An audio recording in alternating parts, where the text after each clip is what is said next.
All right, welcome back to Healing Your Pet podcast. Make our triumphant return. This time we come packing heat. We got a little Pepita here. She's so cute. She needs a home. Yep. Because it's not us. Yep. So a story was somebody thought she was trash and threw her out the window while they were driving. She's the sweetest thing ever. And if you guys want to if you love Pepita, you should give us a like and a subscribe and a comment and stuff. And she will sit here the whole time. So we apologize for our absence. I thought you were going to say purring interruptions. Well, yeah, that too. She purrs like the whole time. But we apologize for our absence. It's been a long time now because we've had so many things going on. And it's hunting season right now. So hunting season means we're trying to hunt every chance we can get. And that's the weekends when we normally do our podcast. But we are here tonight. And sorry about the dark room. It probably looks kind of weird. But we left off last time talking about flea and tick treatments. Or, flea and tick stuff, period. Wanted to just continue with that. I'm mildly dying right now. I have a broken rib. So it's like if I'm gasping into the microphone, I'm sorry. Last time we covered oral prevention and pretty much prevention was diet, the moral of the story last time. Yeah. Stuff to do for long-term prevention, whether you currently have fleas or not, all good things to do. But then today we wanted to get more into, if you do currently have a flea problem, more things that you can do on top of the stuff that we talked about last time. So just want to put a disclaimer here. If your pet has fleas, you should be actively doing stuff to try to get them out of your house, because you will have an infestation forever if you do nothing about it. And it sounds like a pain and a lot of work, because it is, but it's one of those things where if you do not take care of it, you'll just have fleas forever. I mean, you can certainly hire professionals to do it, but that's often out of people's price range and a little overkill when you can do things on your own. So that's kind of what we're talking about here. We've had flea infestations before, and it's very discouraging after a while to do it, because you're like constantly treating your house, constantly treating your yard, and it feels like they never go away, but eventually they do. So don't get too discouraged. And then on top of that, the disclaimer for the disclaimer is, remember, we're in Michigan and we get a nice cold, hard, cold, frozen winter. So it really does make a difference, unfortunately, kind of, where you live. So I have family in California, in LA, and I've had clients in various regions of California, including further north. And pretty much from what I hear from everyone in that area is it's like, yep, the fleas are horrible. Like, we use the nasty chemicals and you just have to, and we do everything else right. We try and absolutely minimize toxins in our lives, but we use the nasty flea chemicals because it's like we just feel like we have no choice. And then on top of using the nasty flea chemicals, they'll tell you fleas are just part of life here. You just have to accept them, basically. And it's like, know that they're always going to be there. You use the nasty chemicals, you keep everything clean, you take all the right steps, you do your best, and that's going to minimize your flea infestation. But that it's kind of like, don't ever expect to have a flea population of 0. So I'm sorry for anyone specifically in California or similar southern environments where you don't get nice frost to kill nasty critters, and fleas are just kind of part of life. Just I guess just so you know, you're not alone. Don't lose your mind over this. Keeping the population at a minimum versus eliminating the population might be what is reality for you. And maybe someone needed to hear that today. Yeah, and we've said this before, and having fleas does not mean you're gross either. It's not like you're particularly disgusting because your pet has fleas or your house has fleas. It takes nothing to get them. If you take your dog to... They They are everywhere. Yep. Take your dog outside, you can get fleas. If you go to a friend's house and they have fleas, you can bring home fleas. It's, let somebody watch your pet. It doesn't take much. So what are the things that they can do to get rid of this infestation or this problem? And I guess is there a way they can look, or a way to keep track of how things are going as far as treating their house or their yard? Yeah. So as far as how to keep track, probably the most realistic, easiest, cheapest, safest, most effective thing you can do is flea comb. It's so easy, and flea combs are so cheap. You can get the little plastic ones for they were 99 cents for an eternity. I think they're $1.99 pretty much across the board now, but they do the trick. You can get the ones for $1.99, they work. And you just want to, here we can use Pepita as a demonstration. You want to make sure you get, so behind the ears is a good spot, and down the back of their neck, down to their little shoulder blades, up under their chin and on their chest a little bit. Really, so I would say kind of the behind the ears and back of the neck, probably maybe hot spot number 1, all down the back here, but then hot spot number 2 is kind of right at the base of their, on their butt here. Right at the base of their, she's asleep, right at the base of their tail. And if you go down the back of their thighs, which hers little tiny chicken thighs are so tiny, you can't even see them, but down the back of their thighs, and then their belly. Those are all places the fleas like to hide. So yes, basically their whole body, but just for some specifics for places to check really thoroughly. Just want to throw this in there real quick. While combing for fleas, they're really, really evasive little things. The adults are. Yes. What I find works is if I comb down their back, I comb down the entire length of their tail until I come out the end. And that's how I tend to get them most of the time. Because otherwise, if you try to lift up too soon, they'll just go bury themselves. They're so hard to catch. So, and they can jump. I mean, they're, so make sure you have something ready to kill them too right away. Because if you don't, I always try to pop them with my fingers, which doesn't always work. So we usually put a cup of Wondercide there to kill them because... Or just a cup of soapy water. Yeah, because if you don't do that, you'll be there trying to crush this stupid thing, and if you don't crush it all the way, it'll just, it disappears. And that means it's back in your house again. So, sorry, go ahead. Okay. Yeah, their claim to fame, other than being evil blood-sucking parasites, is their ability to jump. Yeah, I think per their body size, I think they are the best jumpers in the animal kingdom. I hope I'm not lying about that. They're up there if they're not number 1. So yes, flea combing, do that every day, because if you have an infestation, you are removing the adult fleas. Yay. You're never going to get rid of your infestation by only removing the adults, but it still helps to remove the adults. You want to remove as many as possible. So the more you flea comb, the better. And if you don't have an infestation and you're just trying to stay on top of things, I recommend make it a weekly routine, have a nice relaxing Sunday night combing your pet on your lap, or just,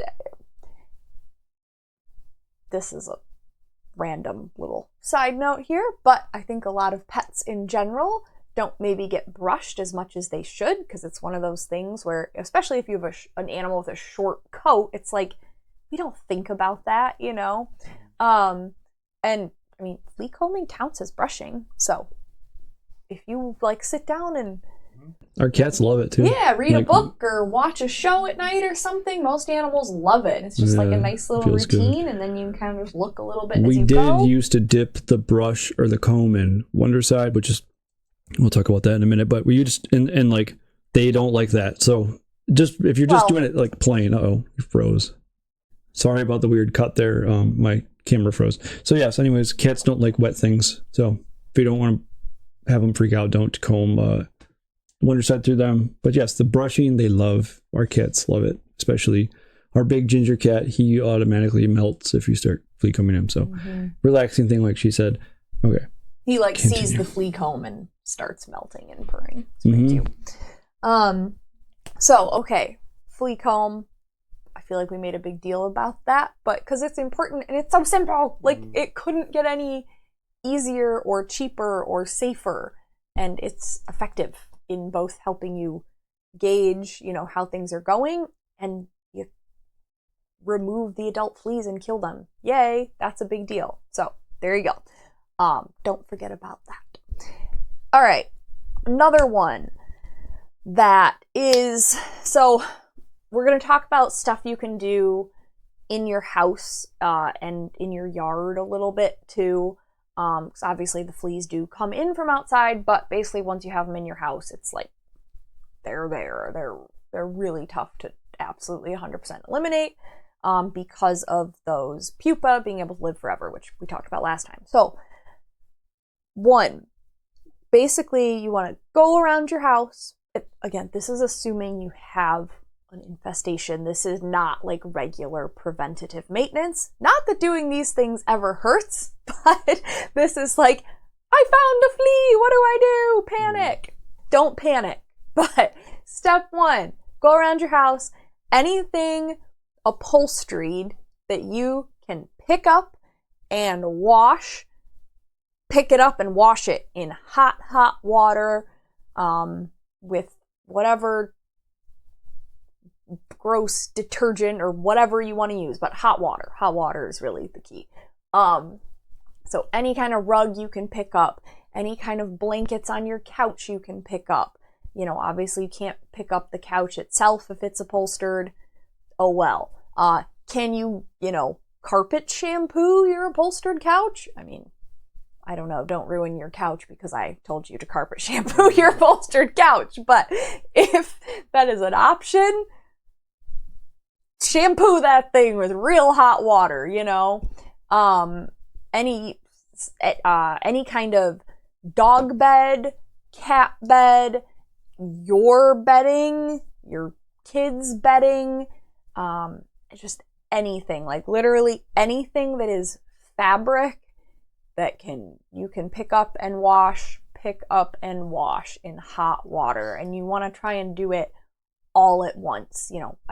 No one has giant industrial size washing machines in their house, but as back to back, as all at the same time as you can possibly get all of that stuff washed. That's kind of the goal. And simultaneously vacuum. So you want to vacuum everywhere, hard surfaces as well, but vacuuming carpeted surfaces, especially like under couches and, other large pieces of furniture that can't really be moved if possible. But, if you really can't move them and you can't get all the way under them, like right around the edges of them as close as you can get is super important, because those pupated flea larvae that we talked about being like so horrible and kind of the worst part of the whole flea life cycle last time, one of the things that really effectively kills them or ultimately leads to their death is vibration. If they feel vibration coming by. So, important caveat to the vacuuming. You have to vacuum with the spinner brushes on, because otherwise you don't get the vibration. So with the spinner brushes on, it creates a vibration, and those pupated flea larvae, which love to hide like inside carpeting, underneath furniture, like sofas or coffee tables or, armoires or whatever. So if that vacuum comes by, creates that vibration, they hatch out of their gross little shells and they jump. So you now have a fresh adult flea that has popped out of that thing, and it hops its little nasty flea butt over to the vacuum, over to the source of the vibration, and gets sucked up. Yay! Die! Once you've sucked it up and you celebrate its impending doom, it is really important to dispose properly of your vacuum bag or contents or whatever. because it's not probably going to die simply for being sucked up into the vacuum. So flea combing, very important. Vacuuming, very important. If you have a flea infestation, you kind of have to vacuum every single day if you really want to get somewhere. And again, it's not because your house is dirty. Unfortunately, that's kind of irrelevant, because it would be real nice if you could just be like, I keep my house really clean, I'm never gonna have fleas. But the vacuuming it's that vibration, and it's kind of this magic way of tricking the fleas into jumping right into your trap, because there aren't very many ways to convince them otherwise. So that's why a vacuum is your secret weapon. Along with that, you can do diatomaceous earth. It's a mouthful, but it's used in various contexts. It's something, I mean, of course you can order it online, but you can get it like at the pet store, at like the home improvement store. The hardware store. Hardware store, that's the word I'm looking for. Like Home Depot sells it, or your local hardware store should sell it. Yeah, your feed store is gonna have it, your Tractor Supply, or whatever big box like farm stores in your area, like all those places will carry diatomaceous earth, and you can get it in like gigantic bags if you want.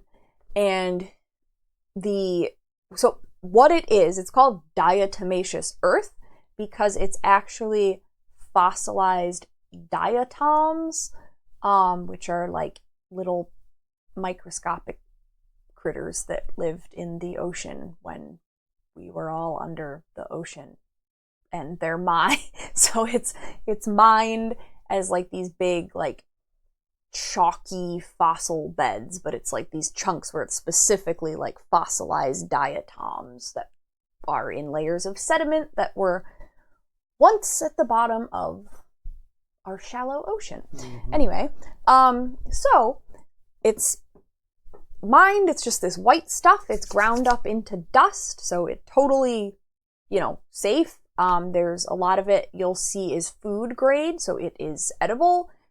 It works great to kind of, it does help killing like internal intestinal parasites, as well as kind of pulling toxins out of your body. But what you don't want to do is breathe it in. So what it does is it basically, like the way it kills fleas and other bugs, it works for ants and termites and pretty much any gross little bug you don't want in your house. It'll kill them. So there's that. It's good news. But it kind of dries out. It like desiccates their body.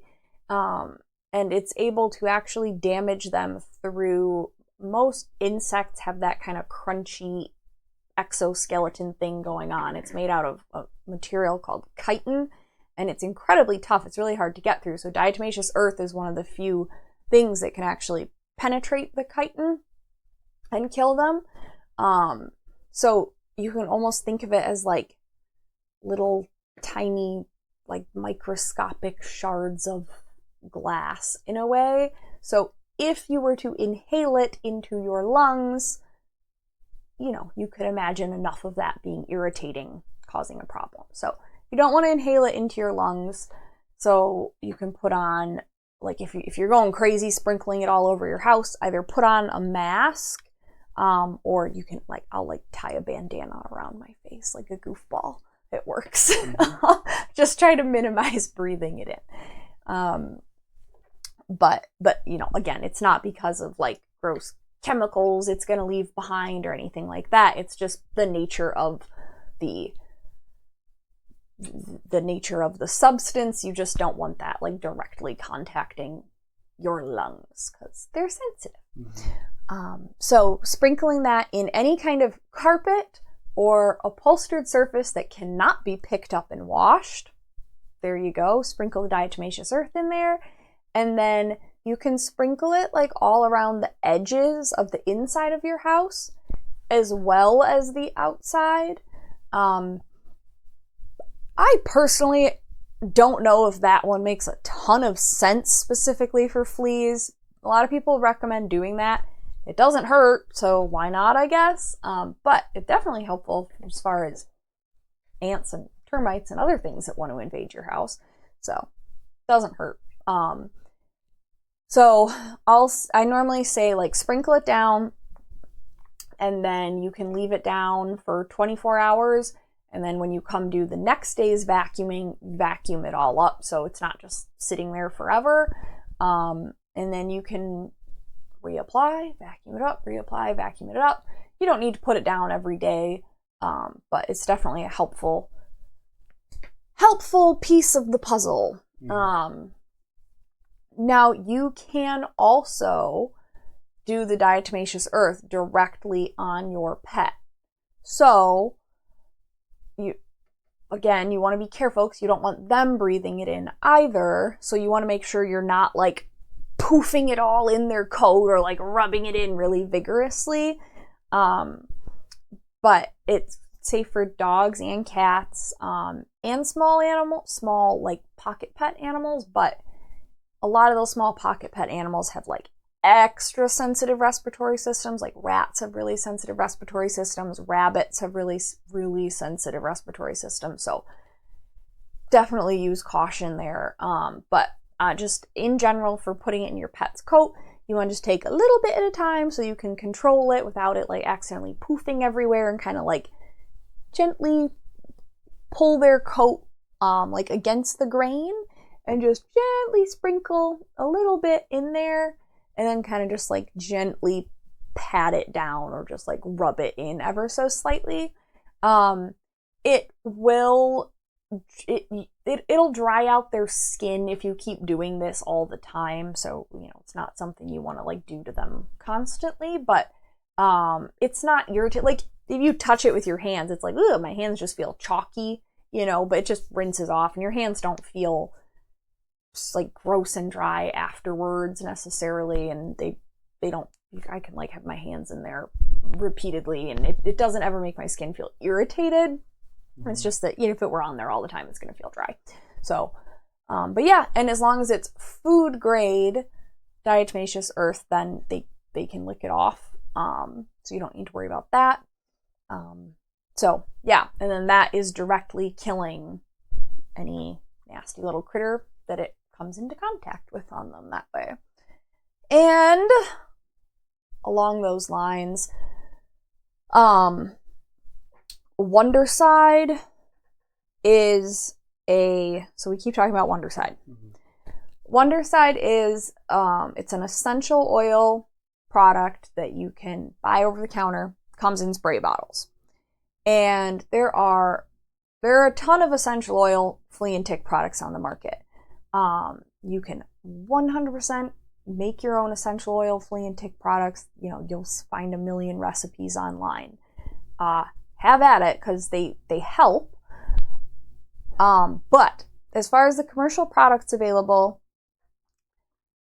for whatever reason, it seems like none of them work very well except Wondercide.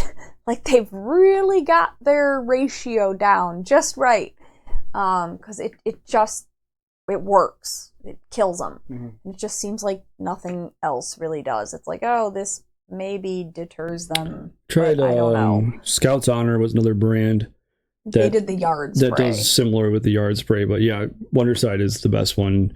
We actually use it for bug spray in the summer. Like it works like really on good. ourselves and our kids. Because there's essential oils. For it's mosquitoes. Not filled with terrible things. Yep.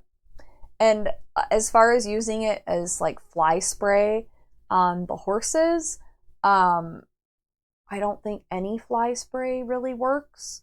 So it seems to work just about as well as chemical fly spray.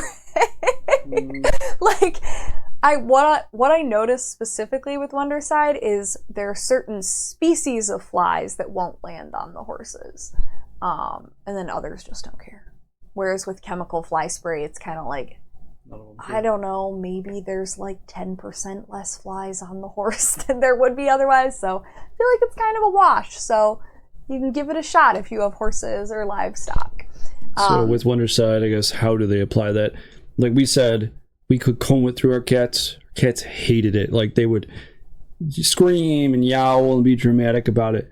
Your dog probably will take it much better. Yeah, dogs don't care. Horses too, but our horse is like, we've had horses that are scared of it just because the bottle's scary. But well, yeah, if you have horses, there's nothing scarier than the bottle of fly spray. But you also know that it takes about 5 minutes normally for you to have a nice conversation with your horse and your horse to decide the bottle of fly spray is not going to eat them after all, and it's okay. But you may spray me. Applying Wondercide, also you can spray it directly on them, which works okay. It's like it feels like it doesn't penetrate as well, and cats don't really take well to being sprayed.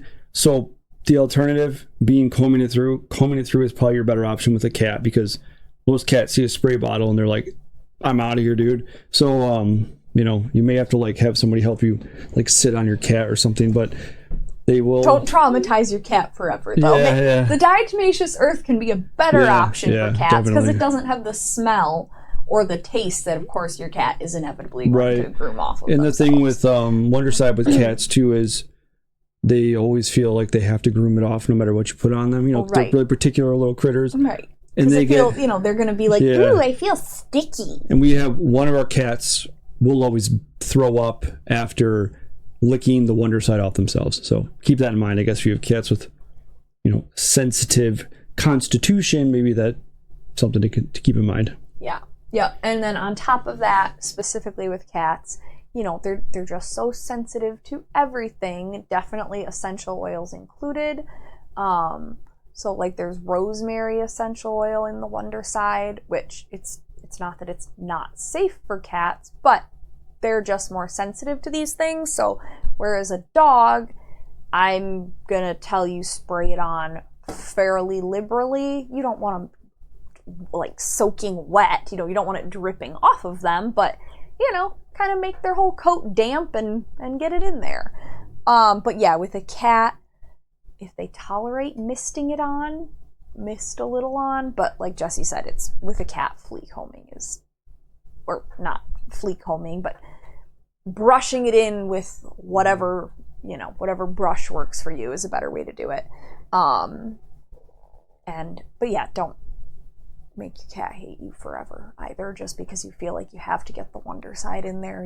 If it's not an option, I'd say diatomaceous earth is a better option for coming up on the topically on top of them. And then just to clarify with the Wondercide, so that's comes in spray bottles to put directly on your critter's body, and then it also comes in a special yard spray where it's got one of those bottles you could like the hose attaches to it, and that is an ultra concentrate formula. Just follow the directions there, but I do think it helps, and if you have a really bad problem, it's like you want to do everything you possibly can, add that to your regimen. I wouldn't say that's not like number one thing you have to do or anything, but yeah, if you have a bad problem and you just want to do everything you can, then we had like a bad infestation this 2021, and we tried everything, and it was like eventually I ended up spraying the yard too, because we tried quarantining the cats, we tried everything, and after a while it was like that was the one time I think I actually sprayed the yard. I haven't done it any summer since. So maybe if you have a really bad infestation, do that. Obviously, if like you live in an apartment complex or something, there's nothing you can do about that. But if you have a house, with a sizable yard, wouldn't hurt just to at least spray the boundaries of your house with it. Yeah, and I'll add that was when we first moved to where we live right now, and our cats would go outside and play like touching the feral cats that are really abundant here. So yeah, that's how that problem started. Okay, so we talked about flea combing, we talked about vacuuming, we talked about diatomaceous earth in your house and on your critter, we talked about washing everything in hot water, we talked about Wondercide. and similar products for putting directly on your critter, spraying outside. The only other note I had was flea baths specifically. That can be a dicey one if you have cats. If you have cats. If you have cats, you get welding gloves, because we had to get welding gloves. She calls them fractious cat gloves. They're fractious cat gloves. But get fractious cat gloves, and even then, it can be terrifying. Like, because they turn into feral.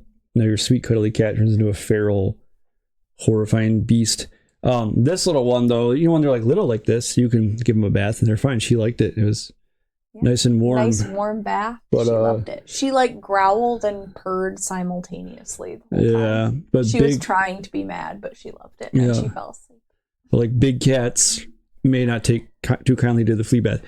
Flea bath, in my opinion, is the most effective way, to get them all at once, because like with a dog especially, you can actually see, cats you can see it too, but you can actually see the fleas like running to a point on their body where there is no flea bath. It's pretty crazy. Well, they all run to their head. Mm-hmm. And then, while they're all wet and marinating in their flea shampoo, you comb all the fleas off their face and you smash them. Mm-hmm. Yep.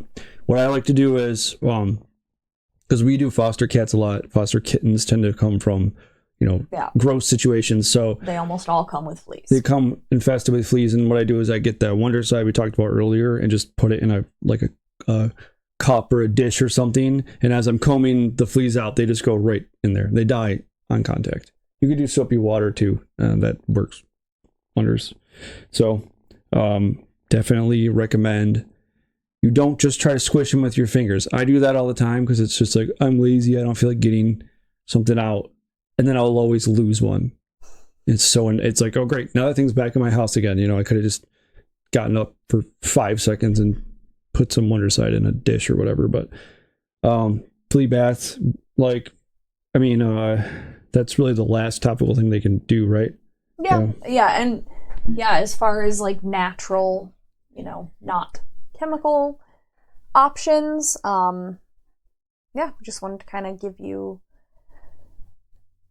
pretty much everything. A more natural flea bath would be like something with essential oils, right? Oh yeah, and as far as like specifics, honestly, there are a ton. There's not any. Well, there's probably a lot out there that are full of terrible things as well. Yes, of course. Yes. So try to find one that's far more natural or essential oils based, which works the same way Wondercide does. It just doesn't. It's just easier to lather it up and kill them all at once than to like comb it through and because once your pet's like slathered in it, it's kind of they just die on contact. And you're putting hot water on there as well. It's just a nice way to get it all done. And like we said, cats, be cautious. Dogs, if your dog likes a bath, who cares? And most dogs, who doesn't, who has a problem giving their dog a bath compared to a cat? Plenty of dogs hate baths, but it's just not nearly as terrifying as trying to wrestle a cat. In the hospital, with a cat. Less likely to anyway. They're like, like a wet cat is terrifying. And they're yowling and you're holding them down and they're thrashing and their pupils are like this big. No thanks. That's terrifying. They're like calling in. They're like yowling for backup to come murder you, to murder mom and dad. So. All right, well that's... And just real quick hot tip, I guess, while I'm thinking about it, in case you don't do this already, if you do have a dog that hates getting a bath, take a licky mat. There are licky mats now that have little suction cups on the back, little like silicone licky mats with suction cups on the back. Sorry. Suction cup that bad boy to the wall in your bathtub. Put whatever thing on there your dog likes. Yep. Peanut butter, not Kong spray cheese. Not Kong spray cheese, but the texture does work well. But I really highly don't recommend putting it in their body. Ideally you plan in advance and you freeze some nice, plain yogurt on there, or even get like some bone broth cubes frozen in there. Good stuff. Salivating. But if you're doing it last minute and you got to use the spray cheese because it's a flea emergency, I'm not judging. But anyway, that is an excellent way to give a dog a bath that hates a bath. Great job. Calms them. Thanks Write for down. the tip. Yep. Assuming they're food motivated. But that's why you got to use the gross stuff sometimes, because if they're not food motivated and they hate a bath, you got to really bust out the good stuff to get them to tolerate your plans. All right. Well, that'll do that for this episode. We'll hopefully be back. I don't know, this weekend may be iffy with... Now it's Thanksgiving and stuff, so I wouldn't count on it, but at least by the following weekend. Then I have finals coming up after Thanksgiving. Yeah, she does. I'm done with surgery. Yeah, she just did her first surgeries as a vet student, and she's about to be done with classes and do clinicals. Pretty crazy how fast it went by, but congratulations. Thanks, dear. All right, well, we're gonna end this here, but like I said, Pepita, who's gone now, she asks that you comment and subscribe and like and share this podcast with people. Thank you, and bye-bye.